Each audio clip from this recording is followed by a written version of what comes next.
Hello, everyone. Here we are with Matthew Uber, the master of sales at Spinwheel, the owner, the founder.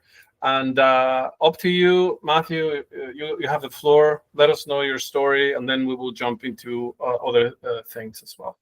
Yeah, I mean, pretty unimpressive story, I would say. I mean, look, coming through school, I was always the kid who probably underperformed. Coming through school, I didn't take the traditional path of going into any type of further education. I went straight into the workforce. The thing I think that I could probably thank my parents for more than anything is that instilled a very hard work ethic. And I think that work ethic has driven me to ultimately become the guy that I am today. I've been doing sales for over 20 years. Started at the bottom, like I think everybody in sales did and has. And through hard work, dedication, and a student mentality, I've been able to kind of organically grow my career through performance-based aspects. And as I had an opportunity to start teaching, developing, and coaching people in a management and leadership role, I think that's really where I kind of hit my stride with my purpose. And once I found the value of making people around me better instead of just myself, I really took a passion and maybe even a level of obsession around that. I did it for many, many years in the corporate world, found it personally limiting in regards to the impact that I could make. And that was kind of the driving factor of me going out, creating my original business idea was to do a sales academy. Found so often that the kids and the young people that I would train and develop, as I helped them find a job in their career, those companies ultimately wanted to hire me and bring me in. And that's kind of how I evolved into doing a lot of consulting, and kind of after many, many evolutions to my business over the years, kind of evolved to be where we are today at Spinwheel. Nice. I love that story. It resonates very well. In terms of the way that is right now, I remember you mentioning that there's some avenues or there's some directives that you're pushing after. In fact, there's a BDC foundation you have mentioned in the past with in your on LinkedIn. It's called Spinwheel BDC. So I would love maybe to talk about the solutions that you're pushing right now, and then I'll ask you something about sales as well. But let's start with that. That's the most curious thing that can drive my mind. Yeah, I mean, so I've got basically 3 different branches to Spinwheel as a company. As I said, Spinwheel started off as a consulting business. My first iteration of that, which kind of ties back to my own background of teaching, training, developing kind of like entry-level salespeople. And I firmly believe in my whole business built on a standard of everybody starts at the ground level and then you grow organically within. And the 3 years that I've run my business, we've been able to develop more than a dozen leaders homegrown organically from an entry-level role within our team. So we've got an SDR team, we've got a BDC team, and we've got a real estate team. So I've got a business partner on our business called Spinwheel Assist, where we focus on providing highly trained, successful virtual assistants, utilizing nationalized and global talent to be able to offer high-level, high-skilled virtual assistants for people who are in the real estate wholesale industry. One of the clients I obtained about a year ago is a large car dealership in the California area who wanted me to build a homegrown business development center for their car dealership group. And so the BDC iterated originally with us, kind of servicing a custom-built BDC for that client. And we've been able to evolve that into a full-fledged business where we provide an outsourced BDC to people in the automotive space. I have over 15 years of automotive experience. Most of my sales has been in automotive. So that's kind of been an easy aspect. And most of the time in automotive, it was building SDR and sales teams for vendors selling to dealerships. So the third wing and the kind of the foundation of my business practice is the SDR and the staffing model we do for sales teams. Nice.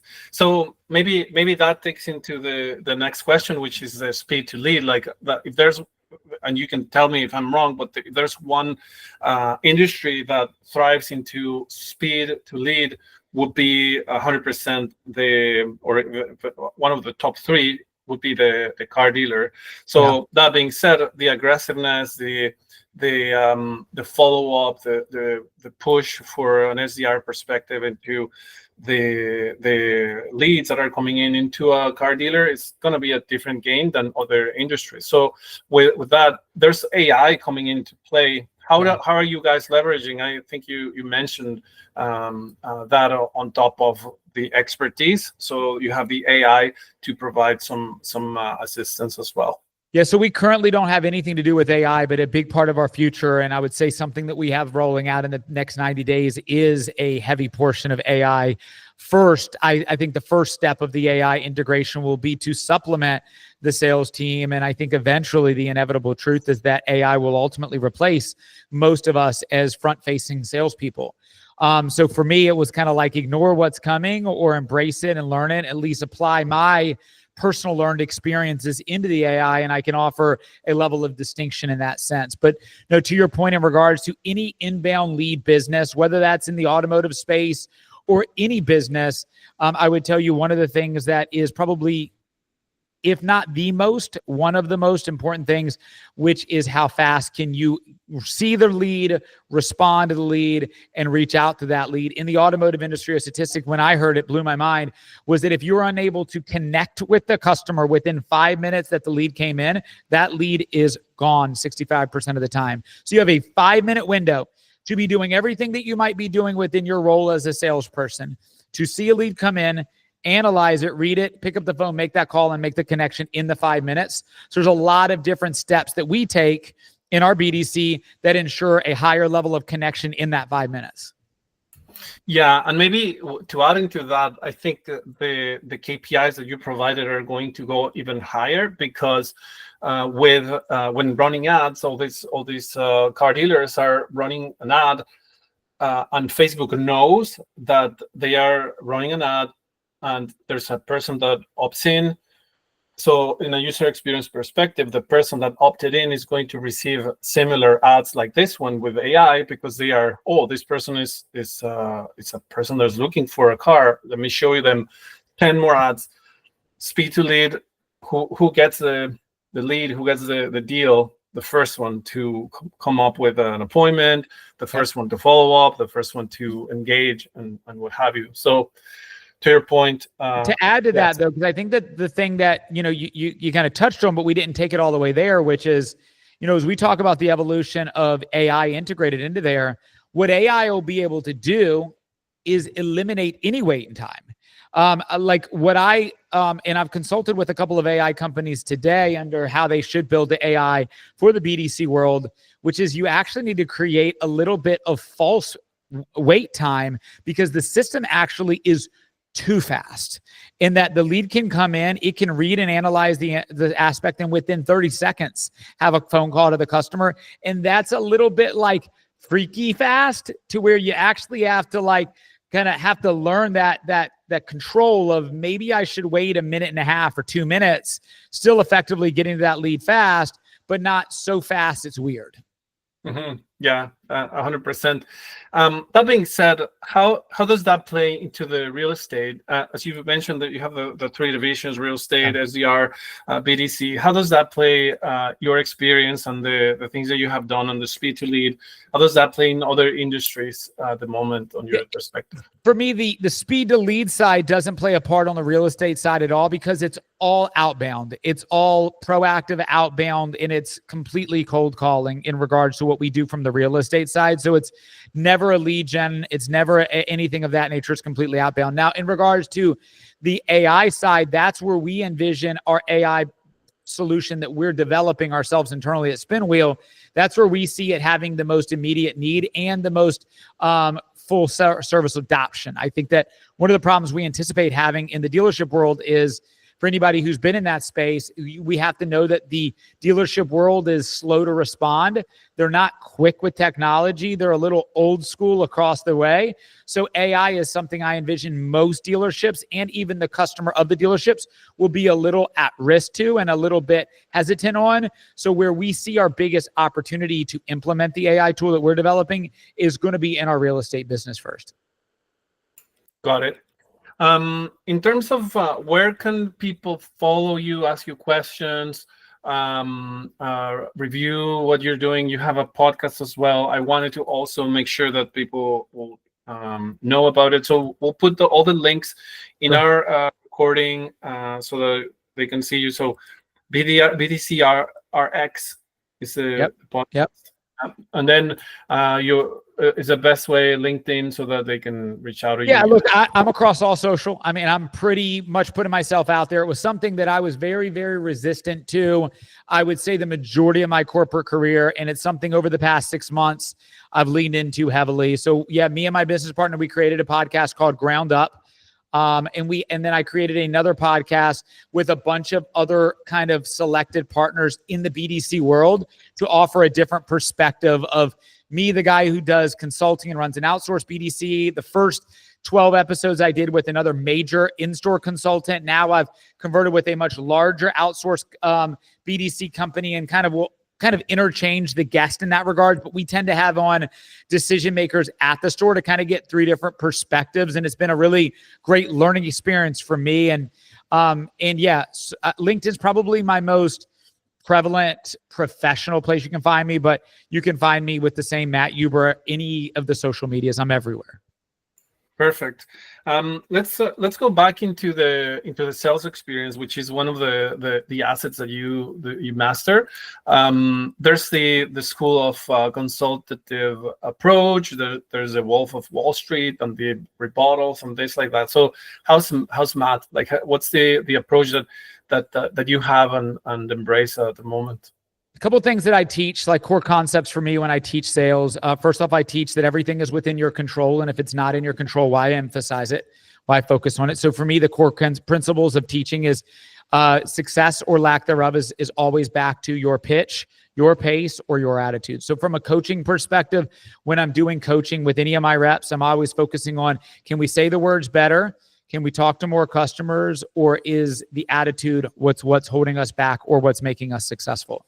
In regards to my sales approach, I definitely think that my advantage I have is the way I ask questions and how I ask questions to attempt to let a customer kind of explain to me what they want. And then I try to take more of a solution-based sale based off of the questions that I, in theory, tried to lead them down a path towards what I already knew I can solve. Getting them to admit that need is the biggest way I can provide a solution. Got it. I felt that the industry is changing a little bit in my perspective, where before it was like, the pressure, the rebuttals, the things like that. But I think some of the plays, I bought an SUV a month ago, and they were also almost embracing opening with, hey, there's not going to be any pressure in this dealership. And both dealerships that I went, they both said the same thing. So I'm like, there's something going on here. Like, people are tired of being sold. People are tired of being followed up and whatever. So I think your approach is going to be even more powerful, since you're helping and you're listening actively and making sure that the solution that you have is what they need, not just trying to answer whatever and overcome rebuttals and those things. Look, right? I mean, don't get me wrong. I think overcoming objections is a key part to sales, but you have to overcome an objection without the customer feel like they're in a fight. Exactly. Right? It's how do you overcome the objection? So we use a technique called listen, acknowledge, make a statement, ask a question. We teach the control of the conversation is how you are going to be rewarded with a sale at the end. But yeah, like in an elevator pitch for our BDC, it's like, hey, I saw you just submitted a lead on this BMW X5. Beautiful vehicle. My job here is to make this process as simple and as smooth as possible. A couple questions for you. First question I have for you: what has you in the market?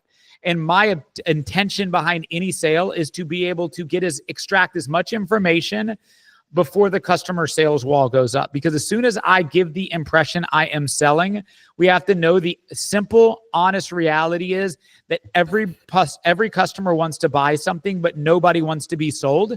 And so as soon as they feel like they're being sold, their guard will go up. And now you're in a position where you're having to overcome objections, right?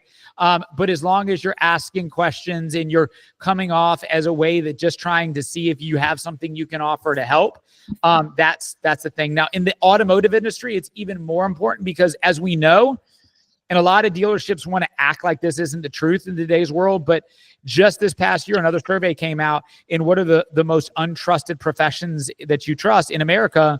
And car dealerships are still third most untrusted profession in America. I mean, it's only behind lobbyists and the media are the only two things that are less trustworthy in our country. So you got politics and you got media. Like, that's kind of like globally the two things that people trust the least. And then right behind that's car dealerships. So when you can do what you can to minimize the guard, that's kind of the where I find people will be able to find the most success. Yeah, I totally agree. And sometimes, like, maybe with your perspective, more and more people become more knowledgeable before they engage with a dealer, because they have done so much research. They have more tools now to get research done for them as well. So now they go, oh, I want an Explorer ST, whatever. So they might know a little bit more than even the sales rep is knowing about. So some people call them like the order takers, in a way. So they don't want to be sold. And your point of, yes, as soon as we have the guard up, like, it's so hard for us to respond to messages, and just like 100%. So I was just furiously taking notes into the pitch pain attitude and the things that you have on your courses, and your trainings. What do you, just to maybe close it up with super high valuable, what would you say are the most let me go back for a second. Okay. So sometimes people think that what they're doing or the way that they are selling is the way to go because they have some KPIs, whatever. But how do they know that they are not where they need to be, or how do they know that they would need Matthew's help in terms of enhancing their teams or the sales KPIs? Like, that might be one thing that will be super valuable. How to know those KPIs, or how to know a signal of me needing help from Matt and his team. Yeah, look, I mean, first I would tell you is that a lot of the customers I meet with don't even know their ideal customer profile. A lot of the customers have no clue what their law of averages and metrics should be. So step one is, do you know that? And if not, how are you going to determine that? And not what yours is, but what should it be? And so being able to uncover industry standards on those things, if you don't have experience doing that, it's hard for you to determine what it is without the years of experience of knowing what good looks like. Secondarily, I think that most people know when they're making enough sales or they're not. And so at the end of the day, if you know you're not making enough sales, or you could be making more sales, then you should seek help. And I'm not saying seek me as help. There's hundreds of people who can help you in that space and in that industry. I think that where I specialize in is I have been a guy who's sat in almost every seat in the sales business, from inside the dealership to inside the vendor side. I've been an SDR. I've been an account executive. I've been a regional manager. I've been a vice president of sales, and I've now been a CEO and a founder for the past many years. So I've sit in almost every seat, and I've sit in those seats at a very, very highly successful rate. So you're not asking somebody who can't do what they would be showing you and teaching you what to do. And I think for me, never follow somebody that can't walk a day in your shoes. And I'm confident there's not many shoes that I can't walk a day in. Mm-hmm. Yeah, love it. And I would love to also mention that you said something at the beginning, which was the performance based. So that's very important to the point that you make right now. So with that, is there anything else you want to share with in terms of the future? What predictions do you have for the, I think you already touched on it, which was replacement of roles, enhancing roles with AI. What's your prediction for the following 3, 4 years, 5 years? Man, I mean, I would love the answer to, I would love for me to be wrong when I make this prediction, but I think that within 5 years, I think that AI will be probably replacing 80% of the jobs that we know today. Now, I think that will ultimately create a significant more amount of jobs. I saw something yesterday on the news that blew me away, that Google is finally admitting that their market share in regards to their traffic is cut drastically because the innovation of AI and people using AI to do a lot of the searches that we used to go to Google, who dominated that space with. And so even organizations like Google are going to have to shift, and they're going to have to adjust because all of us are doing that. So I think that, AI, there's going to be good and there's going to be a lot of bad out there for many, many years. And I think it all comes down to who programs it and what to program in it. And that's going to be the difference there. So from a sales team perspective, if you have somebody programming the AI who's never been a successful seller, that probably won't be a successful AI tool to be able to execute sales. So there is still going to be a need for people who've done it to be able to program in it and to teach it and to instill in it. But I think it'll be few and far between where you're actually seeing people being the front end of the hospitality side of sales, which will be kind of what sales will become. Yeah, 100%. And yes, we have seen it. Like people are finding people or businesses in GPT. Imagine this play. Like if you go to Google, you have like a massive amount of options. You have the sponsor, you have this, you have that. In GPT, Perplexity, you just have 1-2 options at the top. But GPT has been helping you so much that you're going to trust the tool and say, okay, if this tool is telling me that this is the best, whatever, I'm going to trust it. And then I'm going to go and call them. And yes, we have clients that have said that they have been found with a GPT search. I heard this thing the other day too, and it's important for everybody to just grapple with this. AI will never be worse than it is today.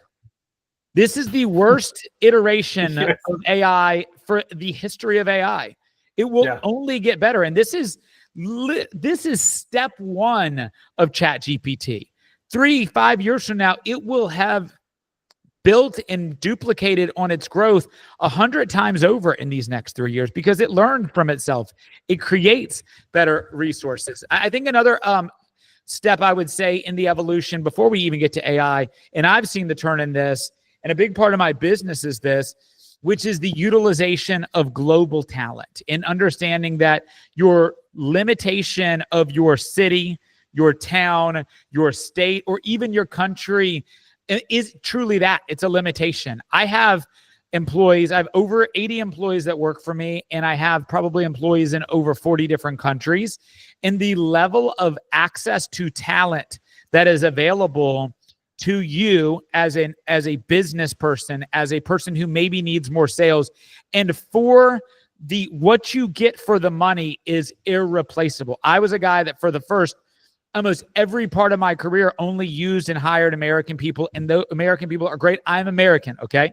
But when I unlock the access to people and some of these talented people in Latin America and in these African countries, man, the English is indistinguishable to us Americans. The work ethic, the need, the demand, the enthusiasm, the passion is undeniably, in my experience, only mine, has been significantly better because there's a lot less sense of entitlement accessing the global pool and a lot more competition.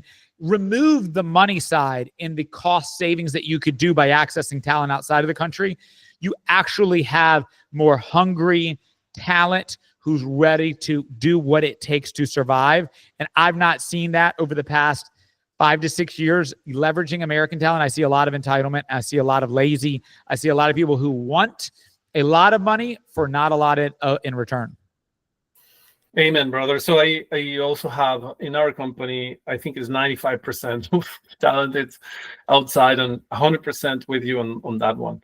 So with that, Matt, I will thank you for your time, which is the most valuable asset. And yeah, let's people embrace AI and take action into what Matt provided us today. Yeah, we'll be in touch. Thank you, Matt.